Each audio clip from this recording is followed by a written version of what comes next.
Equity Mates. I will say this about investing. Everything you do learn is cumulative. What I learned at 20 is useful.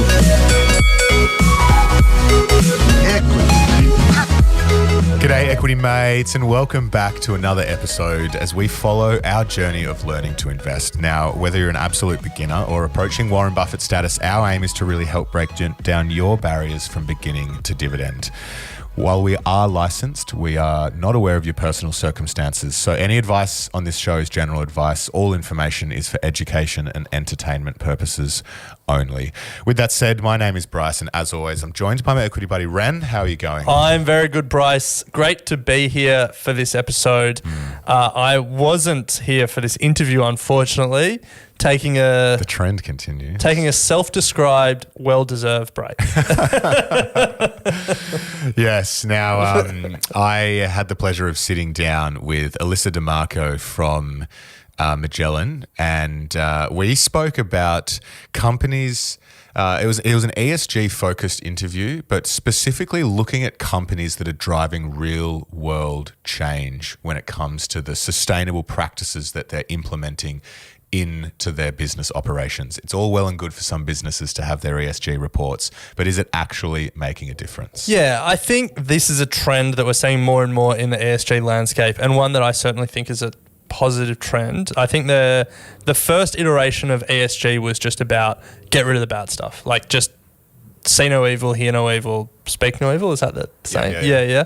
And that was great. And that put ESG on the map, and we saw massive fund flows towards ESG funds. And I think now the second iteration and what we're starting to see is that investors are now demanding more of the companies that they're investing in, and not just about divesting and wiping their hands of things, but actually using the capital that they've got to drive change. And that's ultimately what we want to see companies doing. We want to see those with the means to invest in change and those with the ability to drive the agenda forward to do that. And so we get some clear examples of companies that might actually surprise you from Elisa. So Ren, without further ado, let's jump into it.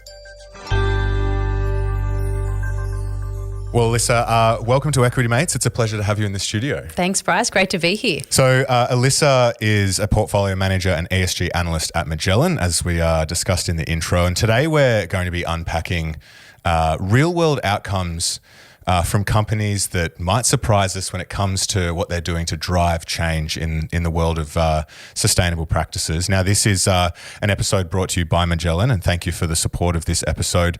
It centers around their core series of funds. There's the Core International, Core ESG Fund, and the Core Infrastructure Fund, designed to provide us with a diversified exposure to quality and infrastructure investments. Now, we'll unpack a little bit about that in the second half of the episode. But Elisa, as I said off air, we always like to start with BizNerdle. Now, you're the second expert to give this a crack, and we did spring it on you. I'm a little nervous. You're going to be fine. So it is the Equity Mates daily company guessing game. You can play along at home, equitymates.com/BizNerdle. Got the promo in there. Now, it is usually Ren versus expert. Ren is not here, so it's all on you, Elisa. And clue number one is, I am the world's largest producer of cancer drugs. Do I take a guess even if it could be wrong? Yeah, absolutely, oh, okay. if you'd want to. All right. Because if you get it wrong, I just give you next clue. Oh, love it. Okay. Let's go with Pfizer. Okay, very close, on the right track. Clue number two, I'm one of the two largest companies in the UK by market cap. Oh, I should know this. This was at the time of writing. It could have changed. I'll go to next clue. Clue number three is I developed a COVID-19 vaccine in partnership with the University of Oxford. So it wasn't Pfizer, but it was the... I feel like I know we don't cover this company. Is it GSK? No. It is the other. It's the other major vaccine we all had. Moderna. That is fair. That was another one. I'm known for producing medicines for respiratory, gastrointestinal, cardiovascular, and metabolic diseases. And my ticker is AZN. Oh, AstraZeneca. Yes. Sorry. I should have known better. You can blame me for that. Don't worry, it took me 4 guesses to get that one. My as well. healthcare analyst is going to get me in trouble for this. Well, it's great to have you here because the topic we're unpacking today, driving real world outcomes with companies that might surprise you. ESG's a really hot topic in the community, and when we discuss it, it is often quite grey. It's a grey area. It's rapidly changing, and companies are now doing more and more to, I guess, pitch themselves and present themselves as having a positive impact. In the past, it feels like, it was, how can we remove impact from our business, like just get rid of carbon impact. And now the expectation is that they're doing more. So let's kind of set the scene. How would you summarize the current ESG landscape? How have you seen it sort of shift over the last 5 years with the companies that you're investing in? Yeah, it's been super interesting. I think it's definitely very complicated. But I think the important thing when you step back is that there is a positive trend. So companies are increasingly acknowledging that ESG risks and opportunities exist. They are providing us with more data, more transparency. They're setting targets. They're linking it to remuneration. So these are all really positive steps. But it's still really complicated. There's no consistency in how we're presented with information. So just imagine a world where company statements aren't regulated in how they need to be presenting information, how they're audited. We're still in that little bit of a grey area with ESG where we don't get that consistency, which as an investor can make things a little bit harder. But we're moving in the right direction with respect to that. And importantly, governments are increasingly on board with respect to changes to policy and driving that positive change that we really need to see. As a retail investor, how do we find more info on ethical and sustainable practices? As you said, like it's really just the ESG reports that come to my mind, but how do you know what's real? How do you know what's a bit of greenwashing? Yeah. There's so much information out there, and as I was mentioning, like because it's not evolved in a regulated fashion, it can be a little bit challenging. So first, in annual reports, they should be talking about ESG risks, but that can potentially be a little bit higher level. It is best practice for a company to have a sustainability report. So this will have that real deep dive into, what is important for that particular company. They should be presenting data on a particular risk, setting those targets, and then having progress against those targets over time. So that's a really good place to look. But importantly, as you did mention greenwashing, like you should be cynical when you're looking at these reports. Like there's often consultants involved when they're writing them. They're hundreds of pages. So you just have to always think back, what is material for this company and are they addressing that? Like don't get caught up. They've got often very emotive pictures and just talking about all of these nice things, but like you've got to just focus on what is material. And then also look at how they're engaging with the industry, because that is often that investment in industry and how they're making those changes. It's important. So that's what the companies do, but you should definitely be looking at industry bodies. So we're most advanced on the climate side. I think that's just because we've been acknowledging climate as a risk for longer. So there's groups like Climate Action 100. So where they're identifying the highest emitting companies, they're scoring them, they tell you what the risks are, what they're doing well. Then on the other end of the spectrum, we have Be Slavery Free, I think it's called. And they're focused on the supply chain for cocoa farming. Yeah, right. So they have an annual scorecard on chocolate. So they're looking at chocolate manufacturers, basically looking at, are they providing a living wage? How are they looking after living standards? Is it traceable? So there's lots of different organisations out there where you can learn a little bit more about the company that you're interested in. How do some of Australia's biggest companies fare against others around the world when it comes to, I guess, how progressive they are with this stuff? Yeah, so I think Australia we're a little ways behind. So Europe is the most progressive by far. Part of that is politically people are more socially minded, one could say, in Europe, and that has led to regulation driving change. So you find that with fund managers, there's more reporting standards with respect to ESG. There's more regulation with respect to ESG. So the European Commission, for example, has brought out a regulation that will have, it's in draft, but it's bringing out a regulation with respect to the percentage of packaging that needs to be recycled content. So just think of how that flows down to all manufacturers and what they need to be doing. So that's just one example of the EU and how they're really trying to drive that positive change. Yeah, right. Putting the fund manager hat on, I guess as retail investors as well, when you're looking at the ESG report that they put out, and then you've also got the financials and the annual report sitting next to it, there's often a cost that comes with implementing some sustainable practices. So how do you think about the balance between financials and ESG outcomes, and how do you think about companies that sort of need to balance that short-term business operations? We need to be profitable with that longer term. We really need to get our A into G and have a positive impact. Yeah, no, that is such a good question. It's something we at Magellan spend actually really a lot of time thinking about. So when we're looking at ESG risks, we come at the lens of, well, why is that particular ESG risk material to cash flows? And that's the way we've always looked at ESG risks and all business risks. I think that's the lens you have to come at. It allows you to then have that view on, well, is that company making the right capital allocation decisions versus short-term versus long-term? And we really saw that kind of play out in the recent years when these high-quality companies have been able to reprice, which then means they continue to invest because their margin has come back a little bit, but it hasn't been crushed as some of those lower quality companies have. So I think Nestle is such a great example where they made a commitment, I think it's around 2 years ago, to invest about $3 billion US over 5 years. And that is all in sustainability. So they're focused on the circular economy, they're focused on their supply chain. And that's so important because you have that example of that European Commission rule that's coming in where they need to be investing in their packaging so that they can continue to sell in like their home ground, which is in Switzerland and Europe.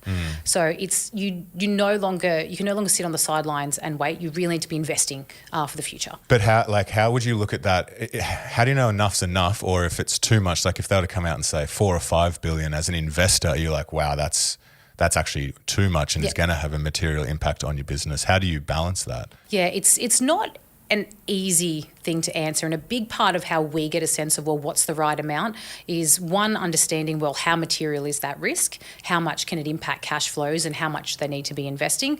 Now, obviously you can't just put an exact number on what that would be, but a big way that we understand, well, are they doing the right thing, is through engagement. So we're actively engaging with our portfolio companies and companies in our universe to really understand, well, how are they managing this risk? And it's not just ESG risk, it's how we'd look at all risks that these companies are exposed to. And it's a bit of a how long's a piece of string, because if you've got a new law coming in, for example, related to data privacy, like you have to be putting the money into it so that you're now compliant with data privacy laws. So it's really hard to say what is the exact right amount, but it's really understanding, well, are they doing enough to be still maintaining that competitive advantage and why we like that company, or should we be pushing them a little bit more to try and drive those outcomes that will enable them to continue to earn those attractive returns and why we like them. And so when you talk about ESG, environmental, social, governance, it feels like the weight is very much on the environmental side, even from government regulation at the moment. Is that true? Like when we're assessing ESG, at the moment, the conversation is centred around environmental? I think at the moment we're getting a bit more of a push into the E side, and that's largely from kind of Paris Agreement, which we're kind of think probably 10 years into driving that now. But like Australia, we only signed up, I think it was last year. I'm going to get my years mixed up. Yeah. So environmental has definitely been a focus, and I think a big part of that is how tangible it is, and we feel those changes in climate, and we've seen the bushfires in Australia and California. But it's not to say that the others aren't important, and to be fair, like governance is actually always been a focus with respect to shareholder rights, like financial statements that we were talking about, like that is actually governance and that transparency to investor, and those topics have been around for decades. On the social side, we have Modern Slavery Act, which we have in Australia, it's then been legislated in the UK, in the US and other European countries. And that's all to kind of drive that minimum living standards and expectations. And they're putting that responsibility on companies because they're the ones that are engaging with the supply chain. So we do have regulation that is kind of coming at all the different angles of E, S and G.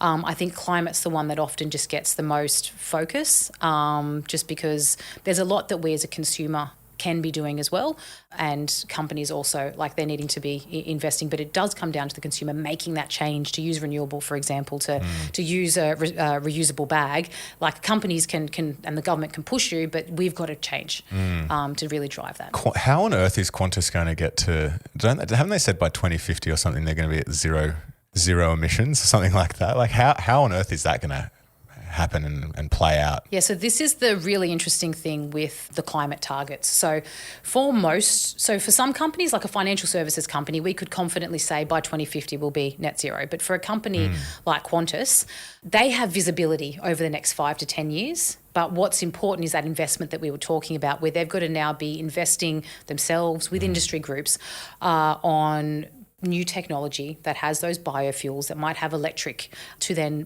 be able to get to net zero by 2050. At the moment, we don't have the technology for Qantas to be able to be net zero by 2050, but it's that investment with the industry to try and drive the change, to work with the engine manufacturers to try and drive the change that we need to see. In your eyes, is buying carbon credits to offset a cop-out? Look, like, what if that was their route? If they can't get the biofuels because it's too expensive, because I think, isn't it, there's just one type of biofuel that can get planes in the air from that like biodynamic fats or something. I can't remember what it's called. There's still a lot of investment like that could get us there. It could be hydrogen, it could be electricity, it could be biofuels. Look, offsets are a really good alternative, but they're meant to be the last resort. Like when you're saying you're net zero, you need to be reducing your emissions and then you're offsetting what you can't. Now there will be things that we cannot offset, we cannot get rid of, then we need the offsets. But I think the important thing is investing in offsets that are actually additive, and that's what an offset's meant to be.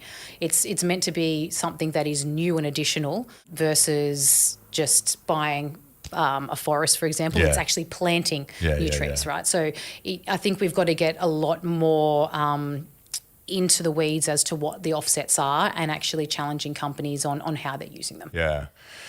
I think because we've spoken about offsets a lot at the moment, and even like investing in carbon credits themselves and the carbon market. But it's something that I'm certainly aware of when looking at how companies are offsetting. If it is just, we've offset buying a whole bunch of junk carbon credits from Eastern Europe somewhere. No. I think that the world is being a little bit patient now because it is quite new, but companies will definitely be judged on the quality of the carbon credits that they will be using in time. You mentioned sort of like price to pay, and I guess the trend now of companies needing to do more than just strip sort of environmental impact from the business, but actually contribute. Something that we often debate on the show is, will the concept of ESG or the thematic of ESG, if you think about how investment funds are pitched to us, I mean, there's the ESG core that you guys have, there's ESG ETFs.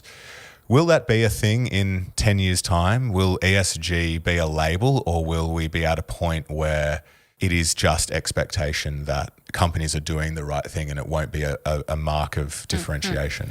I think increasingly there'll be a stronger ESG criteria that comes as the base in terms of the price to play, because ESG risks are business risks. So if you're not actually managing your risk adequately, then the likelihood of someone wanting to invest is going to be lower. So companies' price to pay is they're going to have a minimum expectation on ESG. But then there's many layers, as we see now, that you can have the impact funds, you can have funds that are trying to drive positive change, and that's part of what we're trying to look at in the core ESG fund, is where we're upweighting companies that have greater opportunities in ESG or lower ESG risk. But largely speaking, we have minimum ESG criteria for all of our funds. And why is that? Because it's the price to pay. Like, we want to be ensuring that our companies managing their risk exposures, ESG or non-ESG. Now, Elisa, we're going to take a quick break, and on the other side, we're going to be right back with some very clear examples of 5 stocks that are actually driving real world impact when it comes to sustainable practices. So stick around. We'll be right back on the other side of this.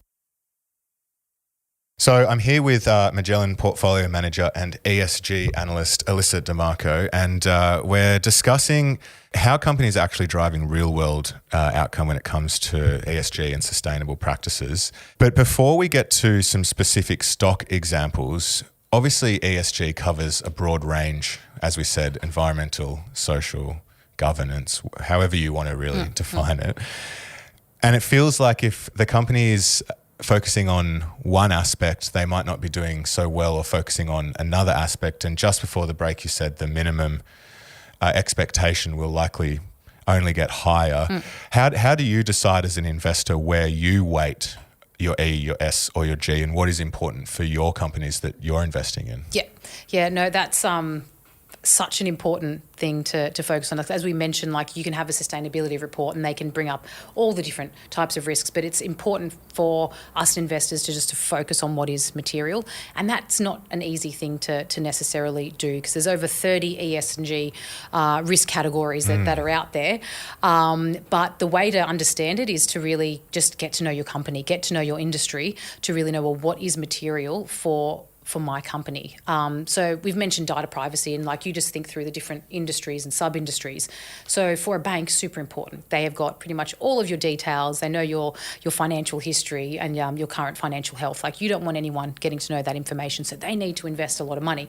Then you've got Pepsi, like company that will need to invest in data privacy. It's got employees, it's got its own IP that it wants to protect. But when you look at like how much the company should be looking at either of those risks, like you'd expect the bank to be talking a lot more about data privacy.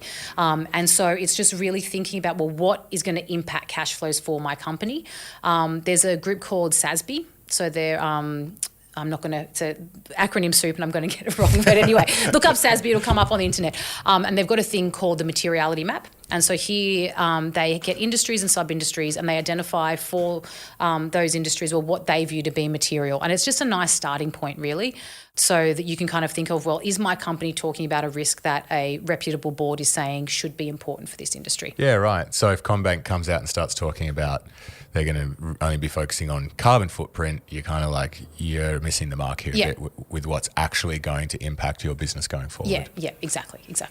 So this is a discussion that kind of centres around the Magellan Core ESG fund, but it's one of three funds, and the purpose of the three of them is to give access to quality and infrastructure, but then you label the ESG. So how do those funds differ, and what is the process that you overlay with the ESG that differs from the other two? Yeah, no, absolutely. So we have three funds within the core series.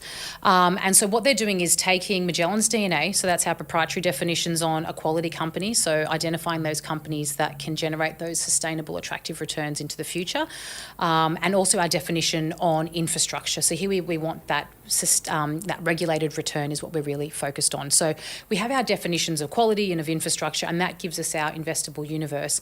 And what we're doing here is taking the best of that universe to create the investments and the portfolios for the core series. Now, they're still active in that we are actively researching our universe, we're actively scoring our companies and deciding, well, what should be in our portfolios. But they are using a rules-based portfolio construction process where we're picking 80 to 100 of those companies, and that's the highest quality companies in the case of the international and the ESG portfolios. But how ESG is overlaid is slightly different for each of the funds. But so when we were picking those top companies, we are ranking them by quality. And for the ESG fund, ESG is one of those factors. So if you're a company that has lower ESG risk, greater opportunity, you're upweighted into that portfolio.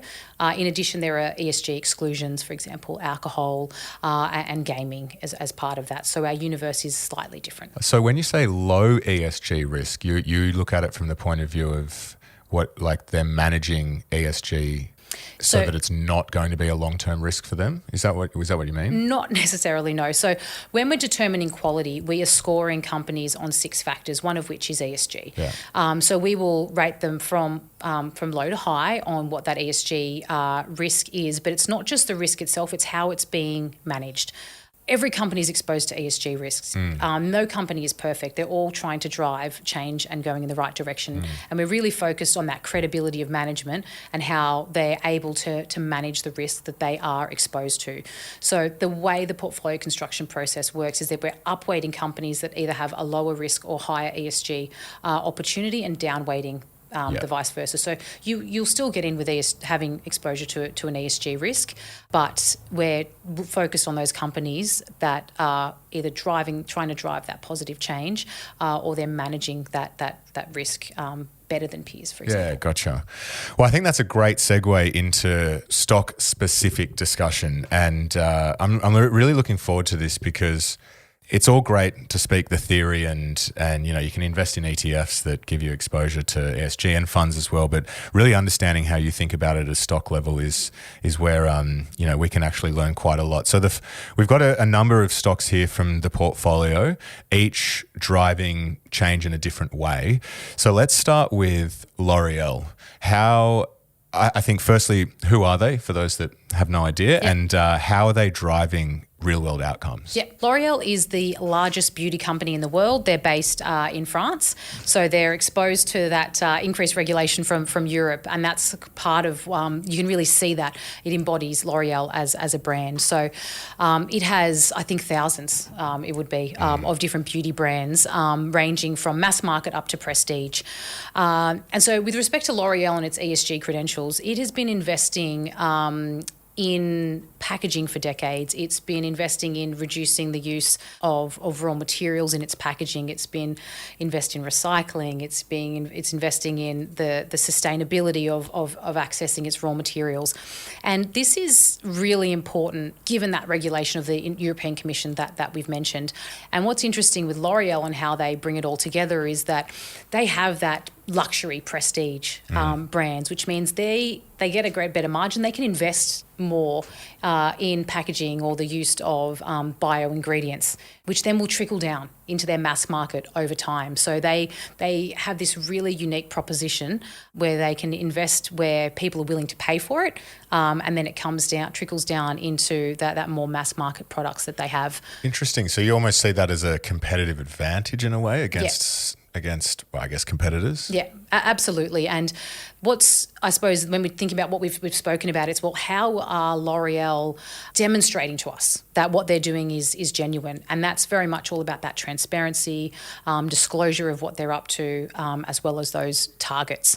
So I think a good example from last year is that I think it was 58,000 tonnes of recycled content went into their packaging. So that would be equivalent of, I think it was like the weight of 175 million cans, right? So this is huge, and they get that scale because they're the largest beauty company in the world. Now so they're targeting 100% of their packaging to be recycled content or bio-based, so compostable. Now that's only 26% of their packaging at the moment that they're up to, and that was that 175 million tonnes. That is cans. So the impact that they can have is pretty enormous. But again, that's the price to play. If the regulator's saying, well, you need to have this percentage of recycled content in your products, they need to be making this investment so that they can continue to sell goods. That's what companies need to be doing. Otherwise, they're going to be cut out of a huge opportunity and selling into Europe. Yeah, you just can't do business. No. And fun fact, wasn't L'Oreal, they just purchased Aesop, didn't they? They did. Yeah, they did. 2-point-something billion. Okay, so that's L'Oreal. That's in the packaging space. You mentioned Nestle. So where do they fit in terms of, driving real world outcomes? Yeah, so Nestle, like many of their peers in those in the consumer goods space, they've been investing in packaging in their supply chains for quite some time. And I think one I wanted to really talk about, because it's quite close to home, is what we've seen with RedCycle. Yeah. I imagine a few people have heard of it, maybe some haven't, but so RedCycle was what these companies, so we've got Pepsi here, Mondelez, which is Cadbury's, Nestle, plus combined with the supermarkets, right? They were trying to find a solution to soft plastic, because soft plastic is very much used for our chips, for our chocolates, everything we love. We don't want to stop eating them, right? And that's what they currently use in terms of the packaging. But kind of fun fact on recycling, it's all at the local level for the most for most jurisdictions. So for a company like Nestle, who's trying to reduce its footprint and have all their packaging recyclable, they need to work at the local level. And so one of the initiatives they did then was with RedCycle, and it was too successful. Too successful. Yeah, well, didn't it go out of business? Well, it did, because they weren't expecting people to be bringing, because it was a return to store model. Yeah. It wasn't putting it into your recycling bin; it was return to store, and they had years of backlog because it was more successful than they had forecast. So they've had to stop it. Oh. Yeah. So that's just one example of the companies are genuinely trying to drive change. that's just one initiative on soft plastic. In Europe, they actually can recycle soft plastic through the home in some areas. And fun fact on Nestle, they're actually trialling a paper Kit Kat wrapper. All right. Yes. Nice. So this is like they're trialling many different things, because trying to get the soft plastic at a jurisdictional level is going to be quite hard, right? So if you can use bio-based or paper, that's then recyclable and compostable, and that will solve your problem at a wider level. Yeah, because I was going to say, it almost feels like, kill it at the source, which is stop putting chips in soft plastics. But so this is where it all comes back to that business model, right? So for these businesses to be profitable, there needs to be shelf life. And there's a reason why they've gone to where they have, because they can get 6 to 12 months, whatever it may be, of freshness. So that's the investment they're making, is really trialling, well, how can we use less packaging? How can we use different packaging to continue to produce that product that their consumers like? Just thinking about investment opportunities, we had Emma Henderson come in to chat about Chipotle and retail broadly, and that led into a bit of packaging chat and bits and pieces. In terms of the fund, are you looking at like the picks and shovels of what's going on here? Because you're saying that a lot of the packaging is changing, and these companies are changing the actual packaging that they're using, but there's companies that make these packaging. Are those sorts of companies appearing in the portfolio as well, from like a ESG point of view? Not as yet. So I think the challenging thing is the way that Magellan is investing is we're focused on those sustainable competitive advantages. So they are like packaging companies might in time develop that competitive advantage, but to date there's not ones that we have uncovered that we would put into that high quality bucket. But it's not to say that we won't. We continually turn over rocks to identify companies that will meet our criteria, but we can play that thematic through these large companies who are investing to then kind of give themselves that leg up. And something we haven't talked about is the consumer. Like the consumer is increasingly aware of sustainability and making choices that would either due to packaging, because like if you've got two comparable products, well, I'll pick the one that might have a lower footprint, or they're interested in their supply chain and they're willing to pay more for that, which is then a greater return for the company. Yeah, supply chain and packaging seem to be two where it feels like consumers are putting their dollars. So we've spoken about packaging with L'Oreal and industry sort of led initiatives with Pepsi, Mondelez, Coles and Woolies. What about supply chain? An example you've got here is Lowe's. So what do they do, and what's the example of driving change? Yeah, so Lowe's is one of the largest home improvement companies in the US. So think Bunnings, but basically based in the US, and they're essentially a duopoly with another company called Home Depot. So Lowe's being one of the largest home improvements in the US, they divide their supply chain up into tier 1, 2, 3 suppliers, and they have 10,000 tier 1 suppliers. So that's a huge reach that's coming from just one company based in the US. So what they are actively trying to do is work with their supply chain to ensure that they're operating ethically.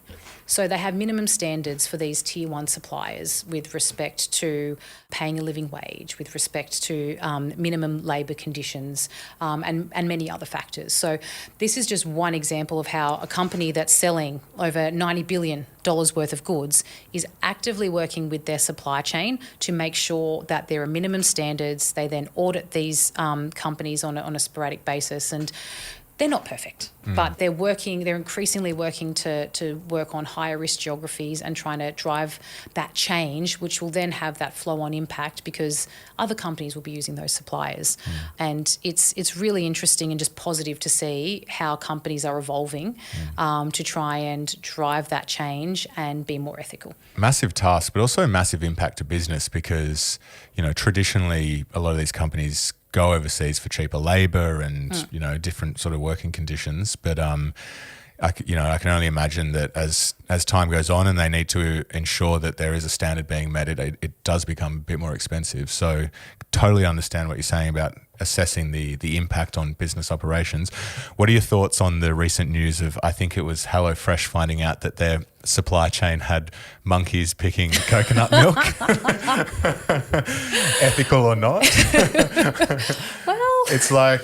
not sure they'd be paying them. Maybe they paid them in coconuts. Yeah. I think one of the suppliers they used for coconuts were using monkeys to pick coconuts. So, and I think the efficiency of it, like these monkeys were picking like hundreds a day relative to human, but yeah, I think we had the debate. Is that ethical? It's just a funny, like supply chains are complex. Like you've just got to think, if you've got like hundreds of thousands of goods, you've got 10,000 suppliers, and it's then that suppliers, like where they source things from. Like this is such a complex web that thankfully technology is allowing us to increasingly get better on that traceability to basically understand and make smarter choices. Yeah.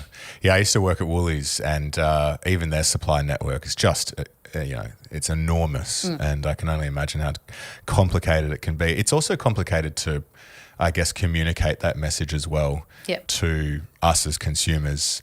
How far down the supply chain are they going, and effectively communicating to us what they've done. Yeah. And so then finally, American Waterworks. Yeah. What do they do, and what impact are they driving? Yeah, so they are a large water utility in the US, and essentially a big part of what they do is they lay the pipes that will allow clean water, wastewater to be transported. So the US is a little bit behind with respect to some of its utilities infrastructure. So they're all about upgrading infrastructure, or their water infrastructure.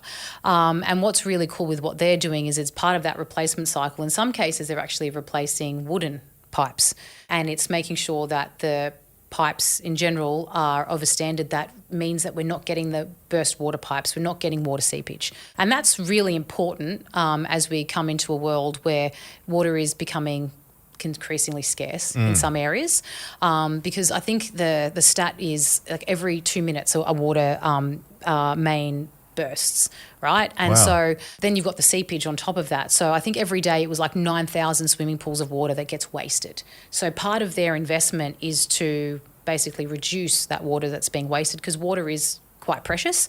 We all use it every day. It's essential for many businesses in their production. Everyone needs it. And in a world with climate change where there's more uncertainty about the future of water, this is protecting that asset's really important. Well, Elisa, some great examples there. We had Nestle, L'Oreal, Pepsi, Mondelez, Coles, Woolies, Lowe's, and American Waterworks all actively driving change. But I'm sure there are plenty more examples. So if you're interested in what Elisa and the Magellan guys are doing, make sure you check out magellancoreseries.com.au. To have a look at the low-cost global equity and infrastructure funds. As I said, there are 3. We've just been focusing on the core ESG fund today, but it was good to understand the lens that you apply over this compared to the other 2, because, as I said at the top, this ESG space is still quite blurry. It's complicated. Knowing where you stand as an investor and then actively making investment decisions is still quite tricky. Yep. So, it's been great to get some insight from how you approach it, Elisa. So just a reminder, magellancoreseries.com.au for all information on their funds. It's been an absolute pleasure. Thank you so much for sharing your time. I know the Equity Mates community would have got a lot out of that. So thank you very much. Thanks, Bryce. Great being here. You have been listening to an Equity Mates Media production. In the spirit of reconciliation, Equity Mates Media acknowledges the traditional custodians of country throughout Australia and their connections to land, sea and community. We pay our respects to their elders past and present and extend that respect to all Aboriginal and Torres Strait Islander peoples today.